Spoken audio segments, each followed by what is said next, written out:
안녕하세요. 네, 반갑습니다. 잘 지내셨습니까? 네, 일찍 시작하신 분들은 좀 익숙하실 거고요. 좀 뒤늦게 오신 분들은 아직은 좀 얼떨떨할 수도 있겠습니다. 아직 기본서가 지금 최고로 완성되지는 않았나 봐요. 지금 이렇게 원고가 나온 건 거의 완성됐다는 얘기입니다. 거의 완성됐고요. 자, 처음 하시는 분들을 위해서 또 간략하게 좀 설명을 드리겠습니다. 제가 늘 처음 시작할 때는 이제 어떻게 공부를 해야 된다 이걸 좀 말씀을 드리는 편입니다. 11월, 12월에 시작하는 거하고 1월, 2월 달에 시작하는 거하고 3월, 4월 달에 시작하는 게 약간의 차이가 있겠죠, 당연히. 자, 이제 처음 시작하시는 분들은 당연히 1차와 2차를 동시에 합격하기 위해서 오신 거죠. 그러지 않나요? 1차만 하시는 거예요? 2차도 같이? 다 안 될 것 같아요. 아니, 그렇게 앉아 계시면 안 되죠. 그럼 뭐 취미로 오셨다 이렇게 생각하십시오. 동시에 쉽지 않을 것 같다고요? 지금 직장 생활을 하십니까? 직장 생활을 하시면은 혹시 그런 생각을 가질 수도 있습니다. 근데 지금까지 그 경험상 동차를 준비해서 합격한 2차생들이 직장인들이 많습니다. 그 중에 저희 누나도 있어요. 저희 누나가 합격한 지가 한 3년 정도 돼요. 합격할 당시 나이가 그때가 계산이 갑자기 안 됩니다. 제가 지금 한 47쯤 될 거예요. 왜냐하면 지금 51이니까 이제 4년 전쯤 되네요. 47. 직장 생활 했습니다. 그리고 애도 고3이었고요. 근데 이제 나중에 들은 얘기지만 정말 독하게 공부를 했더라고요. 새벽 2시까지 하기도 했답니다. 막판 시험 임박해서는. 그렇게 주부이면서 그러면서 직장 생활하면서 수험 생활을 하기가 쉽지가 않습니다. 그래서 이런 분들을 저는 어떻게 보는가 하면은 정말 독종이다 이렇게 보거나 아니면 정말 머리가 좋거나 둘 중에 하나입니다. 굉장히 열심히 노력을 한 거죠. 아무리 머리가 좋다고 되는 것이 아니고요. 이게 매일매일 집에 가서 어느 정도 복습을 해야 되거든요. 수업 시간만으로는 남아 있을 수가 없습니다. 근데 집에 가서 자기가 바쁘지 않습니까? 시간이 그렇지 않나요? 자기 바쁘고 또 주부들 같은 경우에는 해야 될 일이 있지 않습니까? 정말 쉽지 않은 일이죠. 그런데 그것을 극복을 했다는 것은 정말 대단한 겁니다. 지금까지 경험상 직장 생활하는 주부의 경우 한 7월쯤 가서는 결국은 결단을 내립니다. 그렇지 않은 사람들도 이제 그때쯤은 결단을 내려야 되겠지만 1차와 2차를 중심으로 1차를 중심으로 공부를 하다가 7월쯤에 이제 1차만으로 돌아서는 직장인들이 많습니다. 그만큼 시간적인 부담이 있죠. 주간에서 수업 듣는 분들도 그때쯤 되면은 어느 정도는 결정을 내려야 되거든요. 늦어도 8월 초까지는 1차만 하든가 또는 같이 가든가 이걸 8월 초까지는 결정을 해야 되거든요. 근데 이 직장 생활 하시는 분들은 더더욱 그러게 되겠습니다. 그래서 대략적인 이제 작전을 짠다면 합격을 어떤 것이든지 전략이라는 게 필요하지 않습니까? 그래서 그거를 보통 그런 말씀을 드리는 걸 제가 그런 역할을 합니다. 물론 다른 분들도 말씀을 하시기도 하는데 이건 이제 절대적인 것은 아니라는 얘기입니다. 사람마다 이제 학습 방법은 다를 수 있지만 제가 봤을 때 지금까지 경험상 가장 일반적인 방법이라고 한다면 그 공부를 할 때는 이제 1차와 2차 이렇게 나누어져 있지 않습니까? 나누어져 있는데 우리는 이제 1차를 집중적으로 공략을 해야 됩니다. 1차가 합격한 이후에 2차만 응시하는 경우에는 확률이 전국 평균 산업인력공단에서 발표하는 평균으로는 한 70% 가까이 되고요. 학원에서 집계하는 것으로는 한 90% 이상 됩니다. 그 소리가 뭔 소리냐면은 그 작년에 1차 합격한 분들 있죠. 작년에 1차 합격해서 올해 2차만 시험 본 사람들의 합격 비율 정도를 따지면은 70% 되는데, 그것은 학원 수업을 듣든 안 듣든 다 포함되어 있는 평균치예요. 근데 이제 학원 수업을 듣는 경우에는 그 확률이 높아진다는 거죠. 그래서 학원 수업을 듣는 사람들 중에 원래 2차만 시험 봤는데 떨어졌다라고 하는 경우는 손가락을 꼽습니다. 거의 없어요. 그러니까 학원 수업을 듣게 되면은 2차만 시험 본다면 거의 합격이라는 얘기죠. 그러니까 1차만 최소한 1차만 합격하더라도 다음 연도에 자격증을 취득할 가능성은 굉장히 높아진다는 겁니다. 그래서 1차에 초점을 맞추고 공부를 해야 되는데, 지금 1차가 민법하고 부동산학개론이잖아요. 부동산학개론을 줄여서 이렇게 개론 이렇게 하는데, 요것을 이제 중점을 둬야 되는데, 여러분들이 이제 공부를 월화수목금토를 복습을 한다라고 한다면, 그러니까 여러분들 힘들지만 집에 가서 30분이라도 복습해야 돼요. 힘들지만 그 30분은 굉장한 시간입니다. 그날 공부했는 걸 스크린하는 정도로만 30분 하더라도요, 엄청난 효과가 있습니다. 원래 합격한 수험생들 중에는 정말 수업 시간만 열심히 들었다, 야간반입니다. 수업 시간만 열심히 들었다 라고 하는데 부동산학개론을 95점 받은 수험생도 있습니다. 그러니까 지난 25회 시험에 그런 사람도 있다는 얘기예요. 물론 모두가 그럴 수는 없지만 그만큼 수업 시간에 하는 내용으로 충분히 내용은 다 전달한다는 말씀입니다. 아시겠죠? 그러니까 열심히 수업을 듣고 최소한 30분 정도 집에 가서 스크린을 하십시오. 그러면 충분히 따라올 수 있습니다. 어쨌든 민법과 개론, 이제 월화수목금토를 이제 집에 가서 복습을 한다는 전제입니다.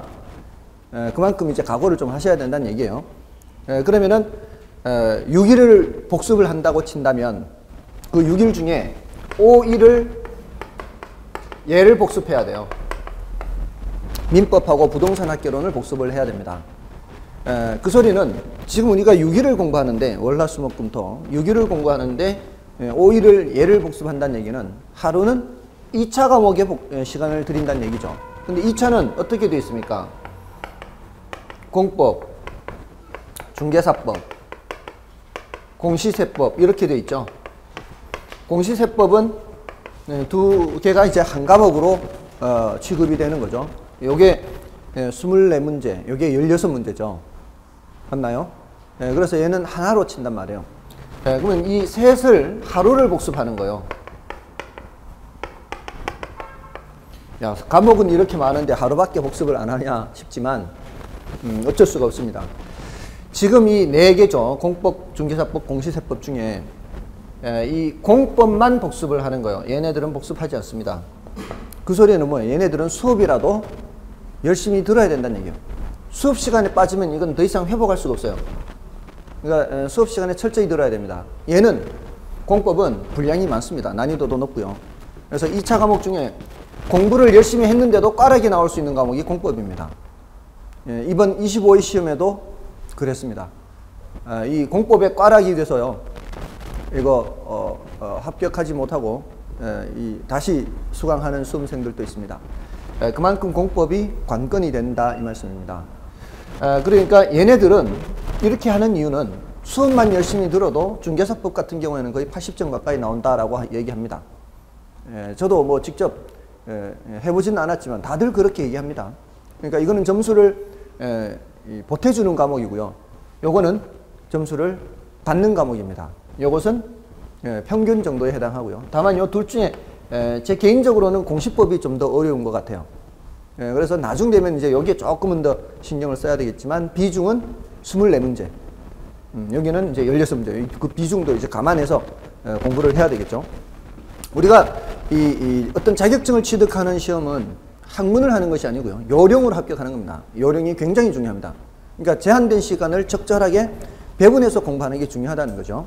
자, 어쨌든 이거를 언제까지 하는가 하면은 이거를 6월까지는 최소한 이렇게 해야 돼요. 6월까지. 6개월간은 이 시스템으로 가야 된다 이 말씀입니다. 그 다음에 이제 7월에서 8월로 넘어가죠. 이제 7월에서부터 8월이나 9월까지는 여기에 좀 비중이 바뀌어야 되겠죠. 2차가 조금 더 해야 되겠죠. 4일, 2일 정도가 될 수 있겠습니다. 바로 이렇게 3일, 3일 가는 게 아니죠. 시험 직전까지 10월달 들어서도 이게 3일 밑으로 내려가면 안 돼요. 1차가 3일 밑으로 내려가 버리면 결국 1차가 발목 잡습니다. 이거 조금 안 하는 순간 1차가 확 떨어집니다. 특히 언제 많이 떨어지는가 하면은 보통 이제 주부들 같은 경우에는 애들 챙기느라고 여름방학 때 애들 챙기느라고 좀 소홀히 하면서 확 떨어지면은 결국은 이건 손 놔야 되는 거예요. 2차는 손 놔야 되는 겁니다.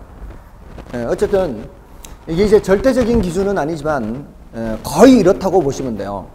거의 이러니까 될 수 있으면 이 시스템대로 따라가시고요. 특별히 나는 2차가 너무 힘들다. 지금 그 개인적인 생활들이라는 게 있지 않습니까? 그리고 개인적인 능력들이라는 게 있지 않습니까? 사전에 어떤 과목을 들었느냐 그렇지 않느냐에 따라서 이것은 편차가 크게 발생합니다. 그래서 일단 이 시스템으로 6월까지 따라가시고 그 다음에 이제 한 7월에서 8월쯤 되면 이제 결정을 해야 됩니다. 만약에 지금까지 이렇게 계속 꾸준히 해서 어느 정도 1차가 충족이 됐다면 이 시스템으로 계속 밀고 나갈 수가 있습니다. 그런데 만약에 이 시스템으로 하지 못해서 1차가 충분치 않다라고 한다면 그때는 과감하게 2차는 접는 거죠. 그리고 나서 이제 1차에 집중을 하는 겁니다. 그러기에는 사실 좀 아까운 면이 있다는 거죠. 좀 일찍 시작하는 만큼 1월 달부터 시작하지 않습니까? 학원에서 이 코치를 한다면 가능한 한 어떻게 합격하도록 코치하겠습니까? 1차와 2차를 동시에 합격하는 게 가장 좋지 않습니까? 근데 최악의 경우라도 1차는 합격하도록 그렇게 하지 않습니까? 그게 이제 그 마지노선이 되는 게 7월에서 8월 초, 7월 말 뭐 이렇게 되겠습니다. 보통 이제 요때 이렇게 그 비중은 조절을 하되 7월이 끝날 때까지도 이게 잘 회복이 안 된다면 그때는 할 수 없습니다. 그때는 이제 2차는 놓는 거죠. 일단 2차를 놓게 되면은요 굉장히 시간적인 여유가 많아집니다. 월화수목금토 공부하던 것을 민법과 개론만 하게 되죠. 그럼 여유가 많아지거든요. 그만큼 아주 여유 있게 합격할 수 있습니다. 그런데 지금까지 경험상 한 3, 4월 달에 1차만으로 돌리는 사람들 있죠. 3, 4월 달에 1차만으로 돌리는 사람들 보면은 대체로 이제 6일 중에 이틀만 하잖아요. 남은 4일 있잖아요. 그 4일 중에 3일은 술을 마셔요. 일찍 돌리면 안 되는 거예요. 일찍 돌린다고 한들 1차를 열심히 하느냐 그것도 안 해요. 차라리 그 시간에 계속 2차 공부라도 했으면 훨씬 동차에 합격할 가능성이 높은 사람들이에요. 사실은. 그래서 될 수 있으면은 일찍 돌리지 말라고 얘기한다고요. 근데 대부분 그렇습니다. 사실은. 그래서 그 24회 때 1차를 합격하고 25회 때 2차를 합격한 분이 계세요. 이제 직장 생활을 하면서 주부예요. 근데 얘기 들어보면은 딱 돌리는 순간 이제 술 마시는 겁니다. 직장 생활을 하니까 이 직장 생활하는 만큼 이제 사람들을 만나게 되니까 그렇게 된단 말이에요. 그러니까 가능한 한 끝까지 같이 진행해 나가시는 게 좋습니다. 집에 가서 꼭 30분 정도는 복습한다는 전자입니다. 자, 요렇게 이제 시간을 좀 안배를 하시면 되겠고요. 그 다음에 어떤 시험이든지 자격시험이라는 것은 이 자격시험은 요령으로 합격하는 거예요. 요령. 실력으로 합격하는 것도 있지만 물론 어느 정도 공부를 하지 않고서 합격할 수는 없습니다. 근데 공부를 하더라도 똑같은 시간을 공부하더라도 보다 효율적으로 공부할 수 있다는 겁니다. 혹시 무슨 자격증 시험 보신 적이 있습니까? 과거에 이거 말고 보신 적 있습니까? 있어요? 60점이 넘으면 되는 시험. 운전면허도 그렇죠. 운전면허는 어떻게 봅니까? 문제집 사다가 계속 풀죠. 이것도 가능합니다. 어쩌면 원래 그런 사람이 있습니다. 원래 그런 사람이 있어요. 진짜 우리 앞으로 이 기본서 나오잖아요. 진짜 이 책 한 권만 보고 수업도 안 들었대. 심지어는 수업도 안 듣고 이 책만 보고 합격했대요. 그런 사람이 있습니다. 그런 정도로 경우에 따라 이제 다를 수는 있지만 어쨌든 문제집 여기도 이제 문제가 많이 수록되어 있습니다. 그 이제 주옥 같은 말씀들로 되어 있어요. 다 이제 기출 문제들이 중요해요. 자격 시험은 모두 다 기출문제가 중요합니다.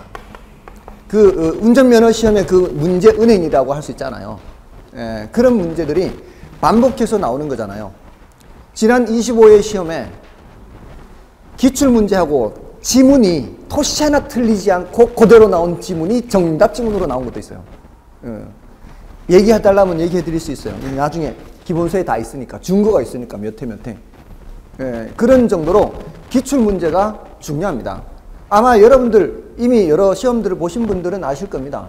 기출문제가 중요하다는 걸. 근데 아주 다행히도 우리 교재에는 기출문제가 다 수록되어 있다는 겁니다.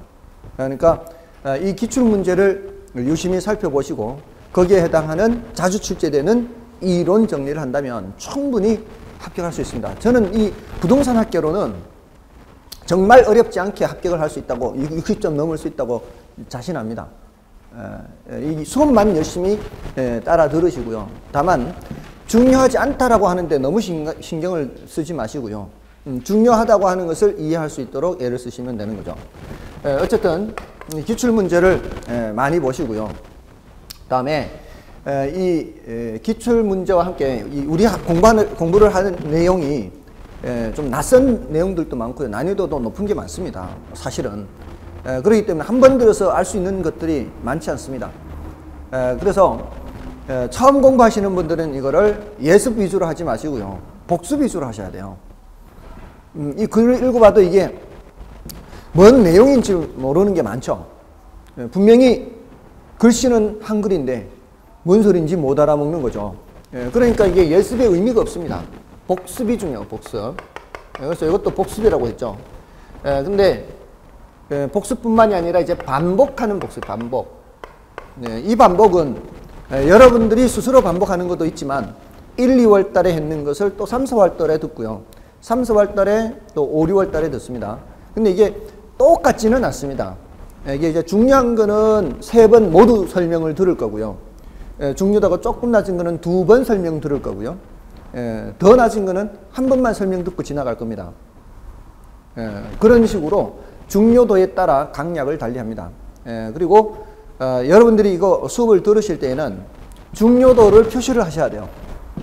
중요도를. 그래서 예를 들어 제가 10분의 1이다. 이렇게 표시를 이제 말씀을 드리면 요거는 10년에 한 번 출제되는 거다. 10분의 3이다. 이러면은 10년에 3번 출제되는 거다. 이걸 표시를 해 두셔야 돼요. 그래야 내가 스스로 공부를 할 때 시간은 한정돼 있고 30분이라는 시간밖에 없어요. 근데 해야 될 분량은 많아요. 그럼 어떤 걸 먼저 해야 되겠습니까?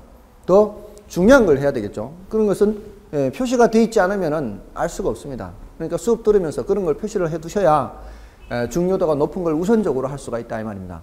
그래서 수업 시간 때 저뿐만이 아니라 모든 이제 과목 선생님들이 중요합니다 이런 표시를 해 주실 거란 말이에요. 그러니까 그런 것들을 그 표시하셨다가 이 100% 다 공부하는 게 아니다 이렇게 생각하시면 돼요. 이걸 100% 다 할 수는 없다 이 말입니다. 한 80%만 해도 충분하다는 얘기예요. 근데 지금 이 교재는 그 중요도가 낮은 것들을 상당 부분 많이 제거를 한 상태입니다. 중요도가 낮은 것들은 상당 부분 제거를 많이 한 상태이기 때문에 여러분들이 공부하실 학습 부담이 굉장히 줄어든 상태예요. 나중에 기본서를 받아보시면 아시겠고 다른 출판사에서 출판된 기본서하고 비교해 보시면 아시겠지만 분량이 훨씬 적습니다. 그렇게 분량을 줄인 이유는 그것으로도 충분히 합격을 하기 때문이고요. 실제로 원래 합격을 이 교재만으로도 합격한 사람들이 있으니까 그것도 80점씩 넘었어요.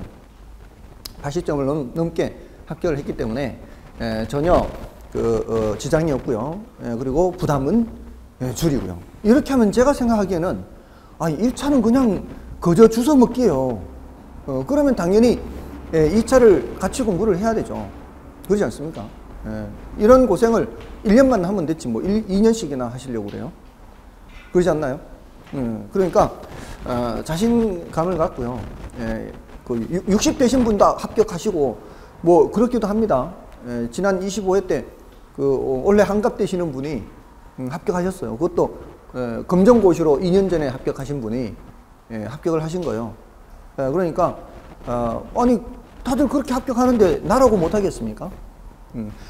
제가 여러분들이 보시기에 제가 체력이 좀 튼튼할 것 같습니까? 좀 약골일 것 같습니까?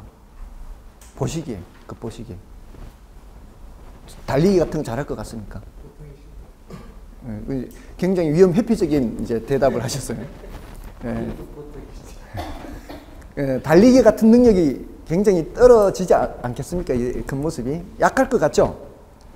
제가 이제 군에서 훈련 받을 때 어떻겠습니까? 훈련 받을 때 선착순 하지 않습니까? 군에서 제일 많이 시키는 게 선착순이죠. 그게 이제 가장 이 체력 단련시키는 제일 좋은 방법이에요. 달리기를 많이 시키는 게.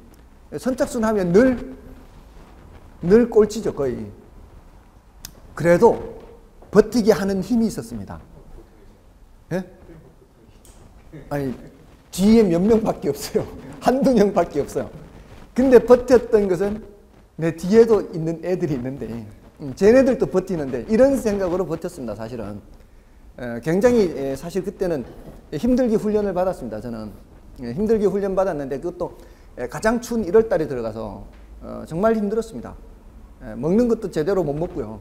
그러니까, 저는 먹는 속도가 느리니까, 한 반쯤 먹으면은 나가야 되는 거예요. 줄 서서 이렇게 조별로 이렇게 먹고 조별로 나가야 되니까. 그러니까 반도 못 먹고 그냥 나가는 거죠. 나가다 또 남겼다고 터지고요. 뭐 다 먹지 못하고 다 먹지도 못하니까 배고파가지고 그냥 밤새도록 배를 골고요. 이런 이제 훈련을 받았는데 어쨌든 그 훈련소 생활을 참 어떻게 보면 지긋지긋하지만 버텼던 거는 다른 놈들도 하는데 왜 내가 못하겠냐 이런 생각으로 버틴 겁니다, 사실은. 그러니까 다들 할 수는 있습니다. 할 수는 있는데 그것을 얼마나 참고 이기느냐, 거기에 달려있다 이렇게 보시면 되겠습니다. 이게 무슨 뭐 특별한 시험이 아니지 않습니까, 이게. 다만 아무나 주는 시험은 아니죠. 그러니까 그걸 감안하시고 꾸준히 하시면 충분히 합격하실 수 있다, 이렇게 생각하시면 되겠습니다. 자, 어쨌든 이거는 요령으로 합격하는 겁니다. 요령껏 공부를 해야 된다는 거죠. 그러니까 중요도가 낮으면 과감하게 제낍니다. 특히 야간반 분들은 더 그렇게 하셔야 됩니다. 중요도가 낮은데도 불구하고 그걸 붙들고 있을 이유가 없습니다. 아시겠죠? 그렇게 한다면은 충분히 합격할 수가 있습니다. 그리고 뭐 구체적인 또 다른 이제 학습 방법들은 또 수업을 진행해 가면서 좀 말씀을 드릴 거니까요. 요 정도로만 말씀을 드리겠습니다. 뭐 궁금하신 거 있습니까? 궁금하신 거 없습니까? 좀 서운하기도 합니다. 제가 지금 제 소개를 안 했는데도 별로 궁금한 게 없다고 저에 대해서 전혀 궁금하지 않습니까? 저는 부동산 학개론을 강의합니다. 제가 어떻게 보면은 좀 초면에 실례를 했습니다. 인사를 바로 드리지도 않고요. 소개도 하지도 않고. 자, 어쨌든 저는 부동산 학개론을 강의하는 이동기라고 하고요. 혹시라도 뭐 질문하실 거 있으면 질문 주셔도 됩니다. 저는 얼마든지 이 번호를 공개를 합니다. 왜냐하면 전화할 일이 별로 없으니까. 전화할 일이 별로 없어요. 다른 법과목 교수님들은 함부로 못 알려드립니다. 왜냐하면 무슨 송사가 발생하면 바로 전화 올 수도 있어요. 이제 과목을 공부하는데 질문하라고 했는데 다른 용도로 이렇게 질문하거나 하면은 골치 아프죠. 근데 저는 그럴 일이 없잖아요. 딱 공부할 때만까지만 쓰고요. 다음엔 폐기 처분되는 전화번호입니다. 그래서 시험에 합격한 후에 저한테 가끔 전화 오는 경우가 있어요. 민법 교수님 전화번호 어떻게 돼요? 이렇게. 그럴 때만 씁니다. 어쨌든 질문할 때 많이 활용하시면 되고요. 저렇게 말씀드리는 이유는 여러분들이 공부하시다가 혹시라도 모르는 부분이 있으면 주저 말고 바로바로 질문하시라는 얘기예요. 여러분들은 이게 막 굉장히 어려운 거지만 그것이 전혀 중요하지 않은 내용일 수도 있고요. 설령 중요하다 할지라도 제가 한 몇 마디만 하면은 바로 이해할 수 있는 그런 내용 드릴 수도 있습니다. 뜻밖으로. 근데 그런 거 가지고 20-30분간 시간을 낭비한다는 것은 정말 낭비가 되는 거죠. 제가 이런 말씀들을 드리는 이유가 다 여러분들이 보다 효율적으로 시간을 절약하면서 공부하시라고 말씀을 드리는 겁니다. 아시겠죠? 자, 이제 부동산학 개론에 대해서 좀 말씀을 드리면 부동산학 개론, 부동산학이죠. 부동산학. 이 다른 과목은 다 법 과목인데 이것만 부동산학입니다. 다른 과목은 우리나라 법 규정을 공부하는 그런 내용입니다. 근데 여기서는 우리나라 법 규정을 공부하는 게 아닙니다. 경우에 따라 관련되는 법이 있기도 해요. 그럴 때는 법 규정을 조금은 합니다. 그렇지만 거의 대부분이 이론입니다. 그리고 그 이론이라는 것은 외국의 제도도 공부를 합니다. 우리나라에서 시행하지 않는 것도 시험에 출제합니다. 그런 게 이 과목의 특징이고요. 개론이라는 과목은 이제 잡다한 여러 가지 것들을 다루는 것이 개론입니다. 그래서 이거는 굉장히 폭이 넓습니다. 잡다한 걸 다루니까.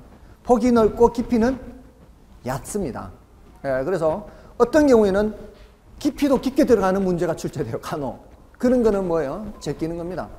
그런 거는 몰라도 합격하는데 지장이 없으니까 야, 뭐 이렇게 어려워 이렇게 하잖아요. 그러면 그거는 제낀다 이렇게 생각하시면 돼요. 아시겠죠? 우리 지금까지 우리 시험에 출제된 것들은 다 그랬습니다. 자, 그런 이제 과목의 성격이고요. 다음에 이게 여러 파트로 이루어져 있는데 앞에 이제 총론이라는 파트가 있어요. 이 총론이라는 파트는 전반적인 것을 소개하는 거예요. 이 부동산학 개론에서도 전반적인 거. 뒤에 2편, 3편, 4편, 5편, 6편, 7편에 거의 공통적으로 언급될 수 있는 거를 이 앞에서 다 언급을 하고요. 그 다음에 이제 경제론이라고 하는 게 있고요. 그 다음에 정책론 하는 게 있어요. 부동산 정책을 말하는 겁니다. 그리고 부동산 투자론이 있고요. 그 다음에 부동산 금융론이 있어요. 다 앞에 이제 부동산이 생략되어 있다고 보시면 돼요. 부동산이 생략되어 있는데 사실은 이게 부동산을 생략하지 않아도 큰 차이가 없어요. 왜냐하면 일반 경제활동에서 얘기하는 거하고 부동산에서 얘기하는 거하고 본질적으로 차이 나는 게 없거든요. 거의 비슷해요. 거의 비슷하기 때문에 이 부동산이라는 말을 안 붙여도 큰 차이는 없습니다. 자, 어쨌든 부동산 금융론, 그 다음에 부동산 각종 이제 기타 활동론이 있어요. 이것도 이제 부동산 활동인데 얘는 기타 이제 부동산 잡다한 활동들을 말합니다. 이거는 이제 중요도가 그만큼 높다는 얘기, 얘네들은. 다음에 이제 부동산 감정평가론이에요. 감정평가. 이제 가액을 결정해서 표시하는 이런 내용들입니다. 자, 근데 여기서 이 경제론을 조금 이제 세분하면은 수요 공급이라는 파트가 있어요. 이제 수요 공급에 대해서 공부하는 겁니다. 그 다음에 시장에 대해서 공부해요. 시장론. 수요 공급이 만나는 무대가 수요자들, 공급자들이 만나는 무대가 시장이다라고 생각하시면 돼요. 그래서 앞으로 공부를 하실 때 제가 서 있는 이 앞이 무대고요. 여기가 시장이고요. 시장에 수요자들이 등장하고 또 공급자들이 등장한다 이렇게 생각하시면 돼요. 그 내용을 공부할 거고요. 그 다음에 경기 변동론, 자, 이런 것을 공부를 할 겁니다. 경기가 좋아졌다, 나빠졌다, 바뀌는 거. 근데 이 수요 공급 이론은 요게 한 4문제 정도 출제되거든요. 이게 한 문제에서 2문제, 경기 변동론은 한 문제. 근데 이 수요 공급 이론은 이 정책론에 필요해요. 이 정책이라는 거는 정부가 하는 거죠. 정부가 뭐 토지 정책이나 주택 정책을 쓰죠. 작년 같은 경우에 워낙 거래가 안 되고 하니까 뭐 대부 비율을 높여줘서 대출을 더 많이 받을 수 있게 한다. 이러면은 이제 수요 공급이 영향을 받는 거예요. 수요가 증가하든가 공급이 증가하든가 뭐 이렇게. 그러니까 수요 공급을 모르고서는 정책을 얘기할 수가 없는 거예요. 그래서 이 자체로도 중요하지만 여기에 필요하기 때문에 공부를 해야 돼요. 그리고 이 정책론은 한 4문제에서 5문제 출제되고요.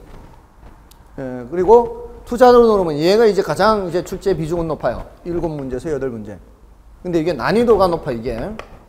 난이도가 높긴 한데 이제 모든 투자론 모든 내용이 다 난이도가 높은 게 아니고 난이도가 좀 낮은 것들도 있어요. 그러니까 그럴 때는 난이도가 높으면 어떻게 생각하면 돼요?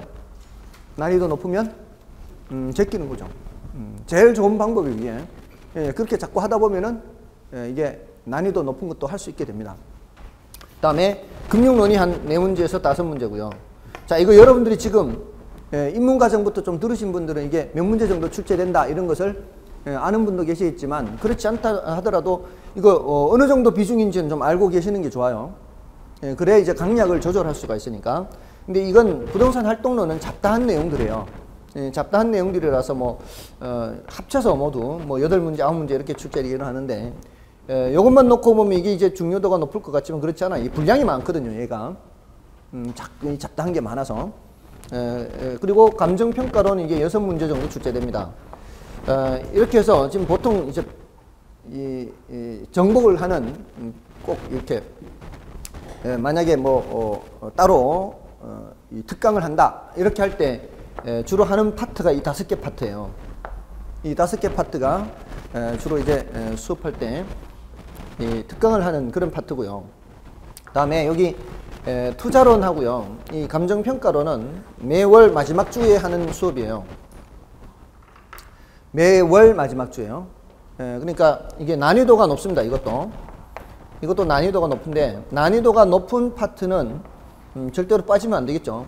근데 이제 매월 마지막인데 혹시 직장생활 하면 매월 마지막에 무슨 행사들이 많지 않나요? 마지막 주에. 그죠? 이거 빠지면 안 되는데 그 행사를 빠지면 안 되는 게 아니고요. 수업을 빠지면 안 된다고요. 수업을 꼭 들을 수 있도록 하셔야 됩니다. 어쨌든 이렇게 이제 전체적으로 이런 구성으로 돼 있고요. 총론은 한 3문제 출제됩니다. 오늘 이제 총론의 말씀을 드릴 거고요. 총론은 3문제인데 그게 이제 주로 출제되는 파트가 있어요. 자, 이제 슬슬 이제 오늘의 본론으로 들어가는 거예요. 지금까지 말씀드린 거는 이제 오리엔테이션 개념이다라고 생각을 하신다면, 자, 이 총론이 3문제 정도 출제되는데 여기서 출제되는 주제가 부동산 개념하고요. 그다음에 부동산 분류, 그다음에 부동산 특성, 그다음에 부동산 속성. 자, 요렇게 이루어져 있습니다. 근데 요 2개 파트 있죠. 부동산 개념과 분류. 이것은 출제되면 절대 틀리면 안 돼요. 출제됐을 때 절대 틀리면 안 되는 파트입니다. 이거는 난이도가 높지 않고요. 그리고 분량이 그렇게 부담스러운 분량이 아니에요. 어렵지 않게 출제된단 말입니다. 어렵지 않게 출제되는 건 당연히 맞춰야 돼요. 근데 이제 이 부분이 문제예요. 여기에 이제 난이도가 높습니다. 난이도가 높고 분량도 만만치가 않습니다. 그래서 이 부분은 한 문제 정도 출제가 되는데 지난 25회는 여기서 출제가 다 됐어요. 3문제 다. 여기서 2문제나 한 문제, 간혹가다 여기서 출제가 되면은 여기서 한 문제, 여기서 한 문제, 여기서 한 문제 이렇게 되는, 간혹가다 여기가 출제되면. 근데 얘는 자주 출제되는 것은 아닙니다. 최근 몇 년간 지금 언급 자체가 안 됐어요. 근데 25회 때는 여기서만 출제됐기 때문에 이제 26회에서는 여기서 출제될 가능성이 높아요.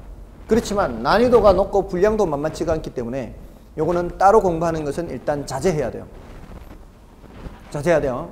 왜냐면은 이게 혹시라도 출제되더라도 나중에 이제 5월, 6월 지나서 문제풀이를 이제 본격적으로 해요. 문제풀이를 하게 되면은 그때 문제 푸는 것만으로도 웬만한 건 커버가 돼요. 그러니까 따로 공부를 하지 않아도. 그러니까 될 수 있으면은 이거는 따로 공부를 하지 않는 게 상책이에요. 난이도가 높다 하는 거는 될 수 있으면 건드리지 마시라고요. 아시겠죠? 아주 많이 출제된다면은 다르겠지만 그런 것은 아니다란 말이에요. 그다음에 부동산 속성에서는 이 공간성이라는 속성이 있어요.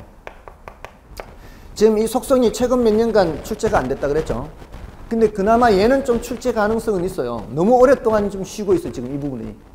요 파트가 너무 오랫동안 쉬고 있기 때문에 요 파트에서 공간성을 좀 체크를 할 겁니다.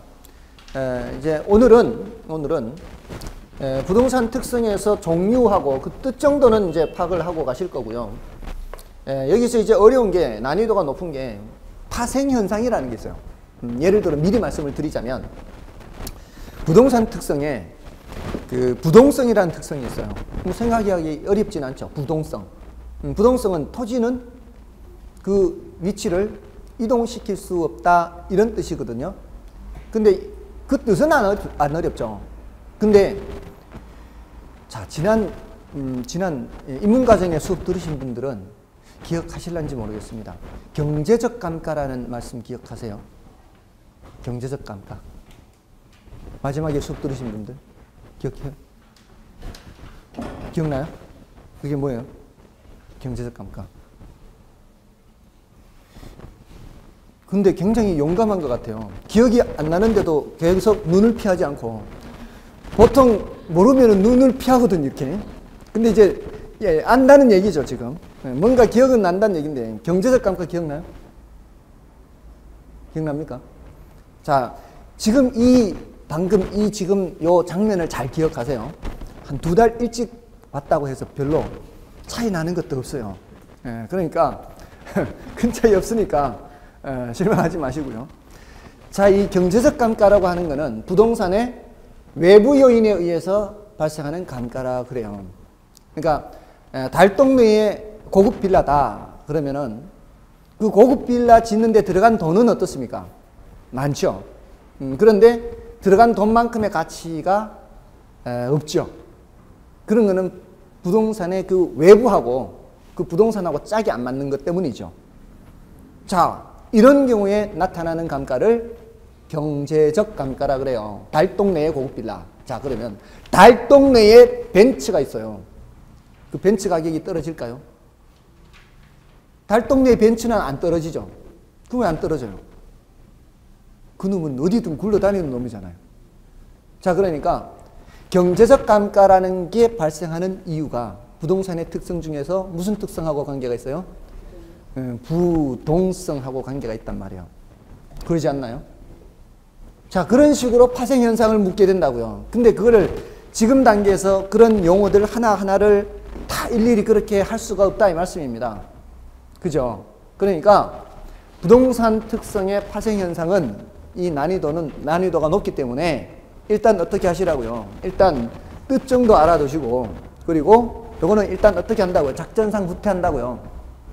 나중에 문제풀이 할 때 다뤄도 충분하고요. 그리고 오늘 제가 자료를 나눠 드릴 거예요. 그 자료를 보시면 용어 정리 자료예요. 그 용어 정리 자료에 일단은 급한 대로 제가 일일이 다 설명을 못하는 대신에 글로 해서 어려운 용어들을 다 말씀을 드렸단 말이에요. 그 자료가 있을 거예요. 이따 이제 요 파트에 가시면. 그러면은 그 용어 정리 노트를 보시고 그나마 갈증을 좀 해소하시라는 얘기예요. 그리고 이 용어 정리 노트는 앞으로 7번 나갈 거예요. 7번 나가는 이 진도에 따라 나가는 거예요. 진도에 따라 나가기 때문에. 그리고 그 용어 정리는 중요한 용어들은 다 수록되어 있어요. 중요하지 않은 용어 어느 정도 포함해서. 그래서 중요한데도 포함되어 있지 않은 용어는 없습니다. 그래서 이 용어 정리 자료만 출퇴근할 때 한 번씩 읽더라도요, 거의 한 번 수업을 복습하는 효과가 있을 겁니다. 그래서 그걸 어떻게든 뭐 스마트폰으로 찍어서 이렇게 사진 형태로 해서 들고 다니면서 보시든가, 이렇게 저게 불편하면 그렇게 해서 왔다 갔다 하시면서 볼 수 있는 그런 자료니까 함께 보시기 바라고요. 혹시라도 그거 보시다가 어떤 용어가 더 궁금하다 그러면은 저한테 연락 주시면은 또 알려드릴 수도 있고요. 그리고 또 참 밴드가 있으니까 밴드에 제가 지금 계산 문제와 관련된 거를 지금 글을 올리고 있거든요. 보셨나요? 계산 문제와 관련된 거 가입하셨나 혹시? 가입이 안 돼 있습니까? 혹시 밴드 가입하신 분 계시나요? 아, 밴드 가입을 하지 않으셨나요? 아, 처음 들어서. 이게 밴드가 있어요. 밴드가 제가 이 관리하는 밴드가 밴드가 있는데 여기에 지금 수업 시간에 하기에는 좀 그렇고요. 이런 것들을 밴드에 올리기도 해요. 그러니까 어떤 분들은 그 이제 앞으로 이 계산 문제 해야 되는데 작년에 계산 문제가 무려 11문제가 나왔잖아요. 25회 때. 근데 어떤 분은 이항이라는 개념 자체를 몰라요. 이항을 하면은 이제 부호가 반대가 되잖아요. 근데 그런 거를 수업 시간에 설명드릴 수는 없잖아요. 아주 기초적인 거니까. 근데 모르는 분들도 계신단 말이에요. 사람에 따라 달라요. 어떤 분은 아는데 어떤 분은 모르고. 그래서 그런 것들을 지금 밴드에 올리기도 해요. 수업 시간에 말씀드리기 조금 그런 것들. 그리고 물론 수업 시간에 말씀드릴 수도 있는 그런 내용들을 밴드에서 올려서 이제 좀 복습하는 효과가 있으니까. 그래서 밴드로 질문을 하셔도 되고요. 어떻게든 관계는 없습니다. 어쨌든 여러분들이 효과적으로 합격을 할 수 있다면 그게 이제 가르치는 사람으로서 가장 즐거운 일입니다. 그래서 얼마든지 활용을 하시고요. 자, 이 부동산 개념과 분류. 자, 요거부터 이제 설명을 드리는데, 다만 지금 중요도가 낮아서 지금 여기에는 수록하지 않은 내용 중에서요, 이 부동산학이라는 것이 있어요. 부동산학. 제가 이렇게 붙자 쓰고 동그라미면 부동산이라는 뜻이요. 부동산학의 정의, 요거는 10분의 1이에요. 10분의 1. 10분의 1이기 때문에 중요도가 낮아서 이 교재에는 아예 빼버렸어요. 중요도가 낮기 때문에 그런 거예요. 근데 이제 이렇게 수업을 통해서 간단하게 설명은 드립니다. 이 부동산학이 뭐냐라는 거죠. 부동산학이라고 하는 것에 대해서 간단하게 설명을 드리고 좀 쉬고요, 이 본론을 들어가도록 합니다. 부동산학은 이게 원래부터 있었던 학문이 아니고요, 필요에 따라 만들어진 학문이에요. 이게 서양의 경우는 약 100년 전이고요, 우리나라는 한 3, 40년 됐습니다. 부동산학이라는 게 만들어진 거죠. 발명품처럼. 왜냐하면 필요해졌기 때문입니다. 서양에서는 산업혁명 이후에 사람들이 도시로 막 몰려들었어요. 공업화가 되면서. 그러면서 도시로 몰려드는 사람들을 수용해야 될 주택 문제가 발생하기 시작하는 거예요. 많은 사람들이 몰려드니까. 그리고 이 산업활동을 하기 위한 용지, 토지, 여기에 또 필요한 거죠. 그러니까 각종 토지 문제나 주택 문제, 이런 부동산 문제가 과거에 없던 현상이 나타난 거예요. 그러니까 이런 문제를 효과적으로 해결하기 위한 무슨 방법을 찾게 된 거죠. 과거에 법학이나 경제학이나 어떤 공학 같은 것들, 건축학 이런 것들이 있었긴 했지만 그 각각의 학문의 하나만으로 이런 부동산 문제를 해결할 수가 없는 거예요. 이런 부동산 이 문제, 주택 문제, 토지 문제를 해결하기 위해서는 여러 가지 영역의 학문들이 서로 협력을 해야 된다는 얘기예요. 그렇게 해야만 효과적으로 해결할 수 있다는 거죠. 그러니까 기존에 있던 학문으로는 해결이 안 되니까 새로운 학문을 만들어낸 거예요. 그게 부동산학입니다. 근데 이제 우리나라는 3, 40년 전이 되는 수밖에 없는 이유가 뭐겠습니까? 우리나라는 60년대 이후 경제 발전을 하면서 그제서야 이제 사람들이 도시로 몰려들고 막 이렇게 됐잖아요. 그래서 그제서야 부동산학과라는 게 생긴 겁니다. 부동산학과. 여러분들 부동산학과 하면 어디가 제일 먼저 생긴지 아세요? 예? 건대는 그 이후에 이제 유명해지게 된 거고요. 강남대 부동산학과. 용인에. 정말 오래됐습니다. 거기가. 옛날에는 부동산학과 그러면 무슨 학과인지도 몰랐어요. 그런 게 있는지도 몰랐어요. 제가 대학교 들어갈 당시만 해도 벌써 30년 가까이 다 돼간단 말이에요. 근데 그 당시에 이미 부동산학과가 있었거든요. 어쨌든 우리나라의 부동산학 역사가 짧은 이유가 한 70년대 이렇게 된 이 이유가 우리나라에는 그런 문제가 생긴 게 늦게 생겼으니까 그렇게 된 겁니다. 어쨌든 부동산학이라고 하는 것을 이제 얘기를 하자면, 부동산학은 부동산 활동에 여기 이제 여러 가지 부동산 활동이 있죠. 여러 가지 부동산 활동의 능률화의 원리 및 그 응용 기술을 개척하는 종합 사회과학이다. 이렇게 표현을 해요.